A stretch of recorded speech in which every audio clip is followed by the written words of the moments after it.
I'm David Shulman, and this is my partner, Jill Ginsberg. We are Ginsberg Shulman, an estate planning, probate, trust administration, and guardianship law firm in Broward County, Florida. Hey, Jill, how you doing today? Doing great, David. How you doing? Fantastic. So today we're going to talk about something that comes up a lot for families with a disabled child or other disabled family member, and that's a special needs trust, sometimes called a supplemental needs trust. Jill, what exactly is a special needs trust?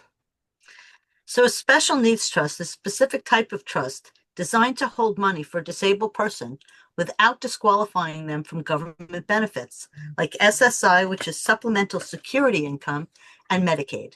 And Jill, why does that even matter? Why can't you just leave your money directly to a disabled family member? Because to qualify for SSI and Medicaid, there are asset limits. We're talking about $2,000. So if someone receiving those benefits suddenly inherits $100,000, they're going to lose their benefits until that money is essentially gone.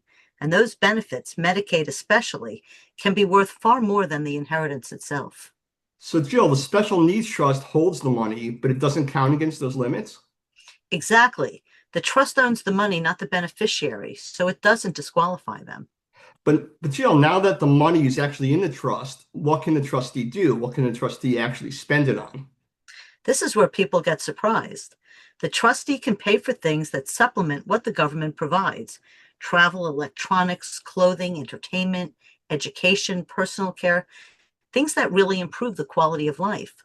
What you can't do is use it to pay for food and shelter directly, because that can actually reduce the person's SSI payment. So it's not that the money can't be used at all. It has to be used in the right way. The trustee has discretion, but that discretion has limits, and you really need someone who understands the rules. So, Jill, there are actually two different types of special needs trusts. Can you walk us through that?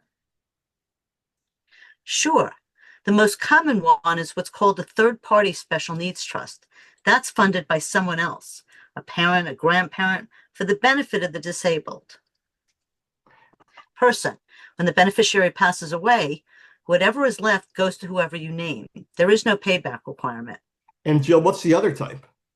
That's called the first party trust, sometimes called a D4A trust. That's funded with the disabled person's own money, maybe from a lawsuit settlement or an inheritance they received outright before a trust was in place. That one does have a Medicaid payback requirement at death. Which is actually why planning ahead with a third party trust is so important because you avoid that payback entirely. Absolutely. And one of the biggest mistakes I see is a parent who has a special needs trust set up. Everything is in order, but then a well meaning grandparent or aunt leaves money directly to the disabled person in their will without knowing about the trust. Instantly a problem. So the plan only works if the whole family is on board. That's exactly right. You have to communicate it. Tell the family if you want to leave something for this person, it has to go to the trust, not to them directly. And the same goes for other assets too, like life insurance beneficiary designations, retirement accounts. None of these should ever name the disabled person outright. Never. It should always go into the trust. So if you have a disabled child or disabled family member, the issue really isn't whether or not to do a special needs trust, because you got to do it. It is making sure the whole plan, the titling, the beneficiary designations, all the family communications, all of that point to the trust. Exactly. It's something, David, that you and I help families set up and coordinate every day. Great. Well, thank you, Jill, and thank you everyone for watching, and we'll see you next time.